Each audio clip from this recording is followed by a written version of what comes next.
ನೀವು ಕೇಳಿದ್ದೀರಾ, ಜಗತ್ತಿನ ಇತಿಹಾಸದಲ್ಲಿ ಒಮ್ಮೆ ಮನುಕುಲದ ಅತ್ಯಂತ ದೊಡ್ಡ ಜ್ಞಾನ ಭಂಡಾರ ಇದ್ದು ಅದನ್ನು ನಾವು ಶಾಶ್ವತವಾಗಿ ಕಳೆದುಕೊಂಡಿದ್ದೇವೆ. ಅದು ಅಲೆಕ್ಸಾಂಡ್ರಿಯಾ ಗ್ರಂಥಾಲಯ. ಈ ಗ್ರಂಥಾಲಯದಲ್ಲಿ ಏನಿತ್ತು? ಅದು ಹೇಗೆ ನಾಶವಾಯಿತು? ಅದರ ಹಿಂದುಳಿದ ರಹಸ್ಯವೇನು? ಬನ್ನಿ, ಇಂದು ಆ ಅಡಗಿದ ಇತಿಹಾಸವನ್ನು ತಿಳಿಯೋಣ. ಕ್ರಿಸ್ತಪೂರ್ವ 3ನೇ ಶತಮಾನದಲ್ಲಿ ಈಜಿಪ್ಟ್ನ ಅಲೆಕ್ಸಾಂಡ್ರಿಯಾ ನಗರವನ್ನು ಜಗತ್ತಿನ ಜ್ಞಾನ ಕೇಂದ್ರವನ್ನಾಗಿಸಲು ಟೊಲಮಿ ರಾಜವಂಶ ಮುಂದಾದರು. ಅವರು ಒಂದು ಮಹಾ ಗ್ರಂಥಾಲಯ ಕಟ್ಟಿಸಿ ಗ್ರೀಕ್, ಭಾರತೀಯ, ಪರ್ಷಿಯನ್, ಚೀನಿ, ಆಫ್ರಿಕನ್ ಎಲ್ಲೆಡೆಗಳಿಂದ ಜ್ಞಾನವನ್ನು ಸಂಗ್ರಹಿಸಿದರು. ಹಡಗೊಂದು ಬಂದಾಗ ಅದರಲ್ಲಿದ್ದ ಪುಸ್ತಕಗಳು, ಹಸ್ತಪ್ರತಿಗಳು, ಶೋಧನೆಗಳು ಎಲ್ಲವನ್ನು ಪ್ರತಿಲಿಪಿ ಮಾಡಿ ಗ್ರಂಥಾಲಯದಲ್ಲಿ ಇಡಲಾಗುತ್ತಿತ್ತು.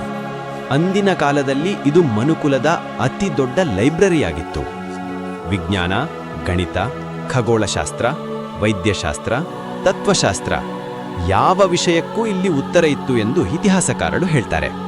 ಕಲ್ಪನೆ ಮಾಡಿ, 20 ಲಕ್ಷಕ್ಕೂ ಹೆಚ್ಚು ಹಸ್ತಪ್ರತಿಗಳು, ಸಾವಿರಾರು ಪಂಡಿತರು, ನೂರಾರು ಸಂಶೋಧಕರು ಒಂದೇ ಸ್ಥಳದಲ್ಲಿ ಜ್ಞಾನ ಹಂಚಿಕೊಂಡಿದ್ದರು. ಅಲ್ಲಿ ಭಾರತದಿಂದ ಆಯುರ್ವೇದ ಪುಸ್ತಕಗಳು, ಖಗೋಳಶಾಸ್ತ್ರ ಗ್ರಂಥಗಳು, ಬುದ್ಧ ತತ್ವಗಳ ಬರಹಗಳು ಇದ್ದವು ಎಂಬುದಕ್ಕೆ ಸಾಕ್ಷಿಯಿದೆ. ಇಂದಿಗೂ ಒಂದು ಪ್ರಶ್ನೆ: ಅಲೆಕ್ಸಾಂಡ್ರಿಯಾ ಗ್ರಂಥಾಲಯ ಉಳಿದಿದ್ದರೆ ಮಾನವತೆಯ ವಿಜ್ಞಾನ ಮತ್ತು ತಂತ್ರಜ್ಞಾನ ಇಂದು ಎಷ್ಟು ಮುಂದೆ ಇರುತ್ತಿತ್ತೋ? ಆದರೆ ದುರಂತ ಸಂಭವಿಸಿತು. ಕ್ರಿಸ್ತಪೂರ್ವ 48ರಲ್ಲಿ ಜೂಲಿಯಸ್ ಸೀಸರ್ನ ಯುದ್ಧದ ಸಮಯದಲ್ಲಿ ಬೆಂಕಿ ಹಚ್ಚಲ್ಪಟ್ಟಿತು ಎಂದು ಕೆಲವರು ಹೇಳ್ತಾರೆ.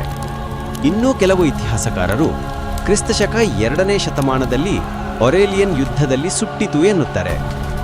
ಮತ್ತೊಬ್ಬರ ಅಭಿಪ್ರಾಯ ಕ್ರಿಸ್ತಶಕ 4ನೇ ಶತಮಾನದಲ್ಲಿ ಕ್ರಿಶ್ಚಿಯನ್ ಸಾಮ್ರಾಜ್ಯದ ಆಜ್ಞೆಯಿಂದ ಧರ್ಮಬಾಹಿರ ಪುಸ್ತಕಗಳನ್ನು ಸುಟ್ಟರು ಎನ್ನುತ್ತಾರೆ.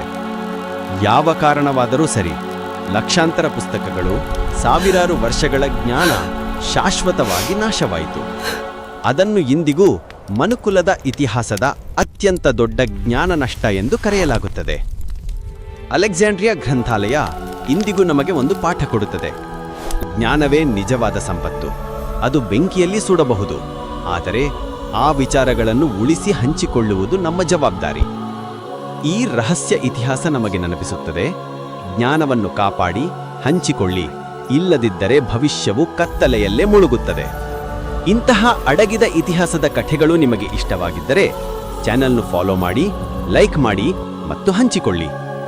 ಇನ್ನೂ ಹೆಚ್ಚಿನ ರಹಸ್ಯ ಇತಿಹಾಸ ಕಥೆಗಳೊಂದಿಗೆ ಮತ್ತೆ ಭೇಟಿ ಮಾಡುತ್ತೇನೆ.